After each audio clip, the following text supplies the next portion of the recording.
musidɓe julɓe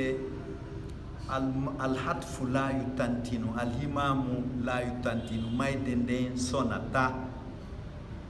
alhatfu yaati bukhatan la mort ne vient que soudainement à l'être humain mi torike en huutore cellal men ngal e jawdi men ndi e gandal men ngal e ko woni o ko woni fii moƴƴingol battane men ɗen par ce que ko enen naadata hoore men aljanna minni inna allah yahdi o fewna e man yachau kala yiɗuɗo an yahata diya fewgol ila sirati mustaqim wa yudillu o majjinay man yachau an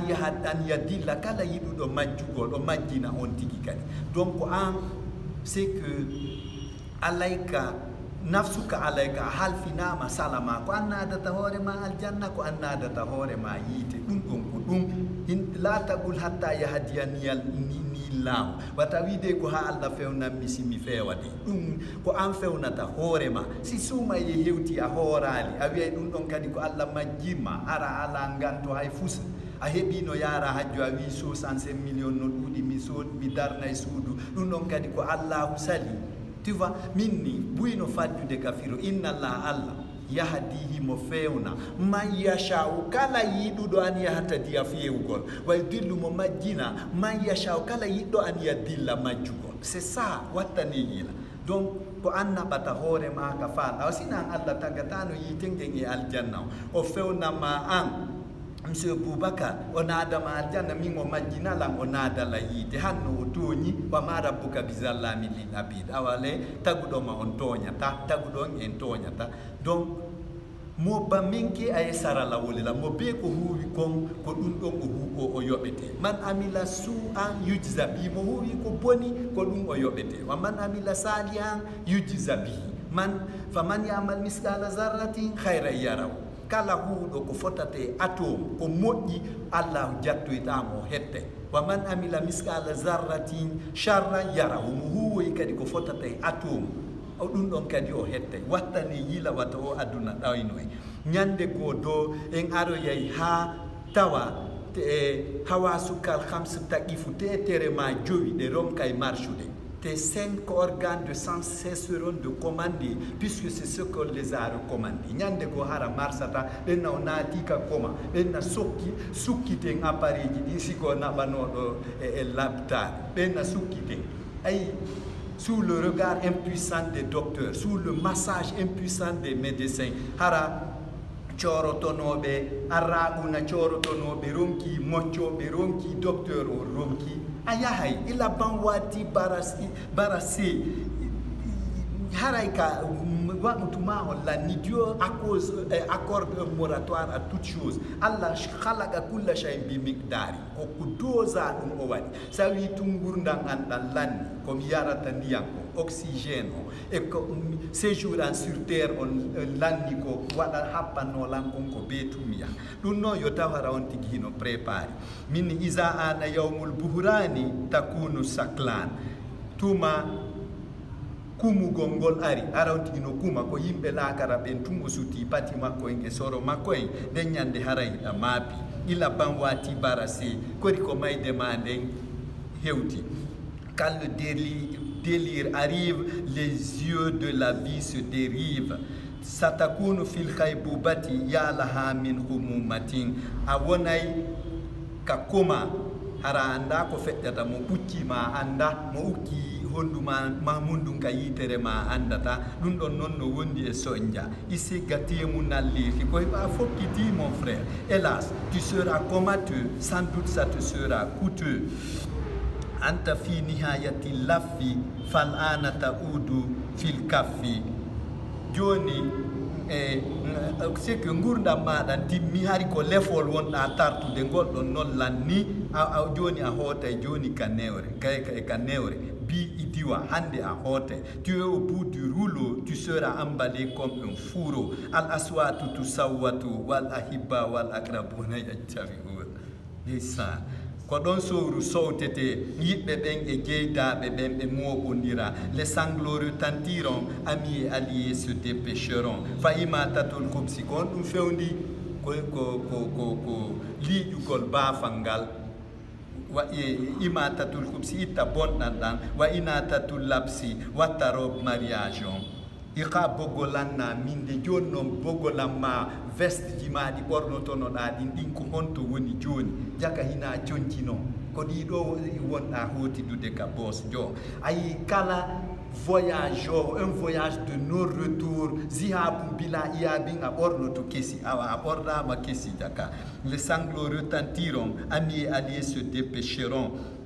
Ok, c'est le moment de te purifier sans de ton passé se fier. Firgatul lillaha idika zainatun wallahi amakisatun. Ko joni be imminta groupe go yo yahu fi ngai ka gaburu ma on. Ila bonyuma yemi konto no woni logement ji ma labanodi. Jaka ko en de lope en de o poussière en de les fitare do won ana ede. Une équipe pour ta tombe s'engagera. Je parie dans 2 tours d'horloge et reviendra. Ika titre na minde anta munfaridum malfufum fil kafani ya daha hara non joni atagama e o kasange kafado a hoti drapé dans un linceul tu y seras seul mawkibuma atimika zailum wa ila zulmati ramsika anta mailum joni non be habbima be jawni ka balangar joni hida yahude hida iude ka sikuno da hida jeidom hida hotude kanibe kaburuma de suite bougera ton cortège funèbre fin prêt pour les ténèbres. Al-mu'iddatu wal aitamu mutahayyiruna wala shay'ahum qadiruna harakengu be al-yatima hino no wembi kama pare hibe tallo ka ande hibe fallo wala shay'ahum qadiruna kono fusbe wawata benna baben Abdul Hamid ko do won do men accude be ngwawi modi an ko do won do lan accude wonki yanki jabo mi fala no wondude men burini kono boss jon non dila mimmi hoti.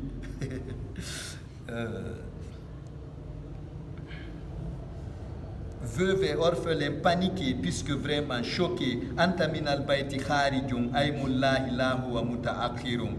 ay ayaltay woni kasudu ma do mi wondi a retardata parce que à la place do wonki ma ki sortama à la place kaga gido e ganyu mo bondiray hana be da ka burure hawke da jonno ila horo ya yemi ko honto no woni ndimu mangu lasilanka kumangu. Toi de ton bâti tu sortiras, ni Allah tes jamais tu n'y reviendras.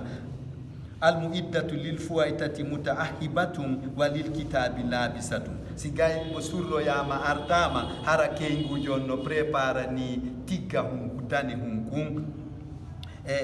fi ko happa kon o bornoto dum don yeru dum don fopo lebbi nay e balde sappo on o bornoto dum don. Pour le mouchoir rituel, Madame s'apprêtera, dans 130 jours elle le portera. Il a parti emi, John non compte ni parti mao. Il a dembaya emi, bengure mande no honto. Il a diplôme emi, compte diplôme mao. Hadi watana yila. Fil gabri tuhasabu wala huna likatufdau. Ko kagaburu nyawe teda ko watno da kon fo on tigi lande tete biku adi wullude nyande jibina kon don non hinato nde sottete da goddo arata do wiya libéré odo minni jonti mai la wo la yusi wasaga hu ahadu si goddo no kelduno waday tun note ma coup de téléphone wiya ok libérane lankarijo acci e jonnane lankarijo wadane lan odo karijo sabu an dum gasa taton wala yu azibu azabahu ahadu goddo kasi ko letta no do goddo ka adna ga o letta taton goddo ko dum la yusigu wasaga wa dum buino faldu de wiya o habbata no la yusigu wasaga wa ahadum asiro o goddo ka aduna ga asira ta mo ton lettay no do goddo kal aduna ga wawa ta lettude ton ko Allah tu woni man salu man sa mange ga mange the king's king le chef des chefs.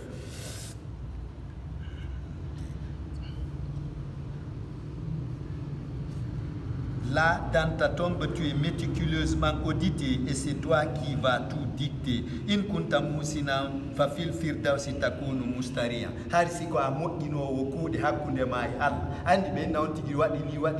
wa huwa musinu hara ko modino wokude anniye ko natata aljanna. O itta sadaka o yurmina bedo o dofto mawbe makko o wadira ni wa huwa musinu hara ko modino kude e anniye hakkunde makko e Allah. Tawi ko amodino do kude anniyan Abdul Hamid ka aljanna a photo et toton. Si dans la vie altruiste tu étais, dans le firdaus tu te tais.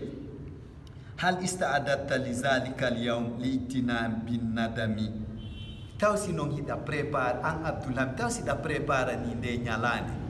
An Abdulhamid ando a prépara koye foro fara wonɗa ɗa famin kinani yimɓeɓe hiɗa kelɗi isoso huy falama a wolay soso ikmaninka kammenna a nana ikmaninka you speak English tu parle anglais hiɗa famin kini hiɗa kelɗi Allah taw hara ko kuuɗe moƴƴe wonɗa wadde ñande hotuɗa ɓay ko ɗum yoɓeteɗa goto dow ko famille maga jimminoto e ko yiɓɓe monsieur Bakar en jimmino e oustaz Abdulhamid Fati ke num ɗo ɗumanike korkano talloto e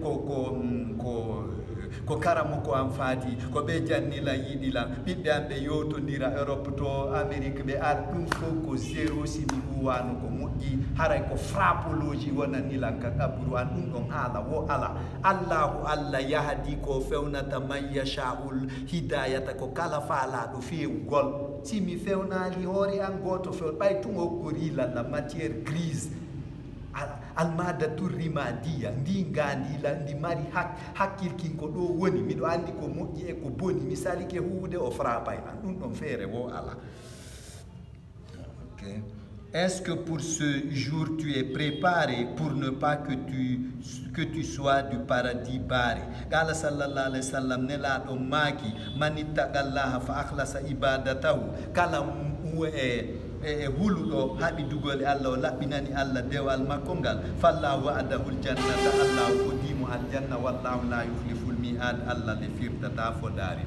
Allah mi tori kema jokki men ko jokkuɗa kon fiyata ko min jokki kon jolkito e ko jokkuɗa kon ɓay jokkowo jokkata jokkande nden jokkande jokko si jolkitike e ko jokkuɗa. Rabbi man salu mansa mangira mangi the king's king faali men faale ma on fiyata faale amen on fayodiri e faale ma on ɓayru faaleteɗo faaletake faale on faala feewa si fewodirali e faale ma on ya arhamar rahimina ya rabbal alamin.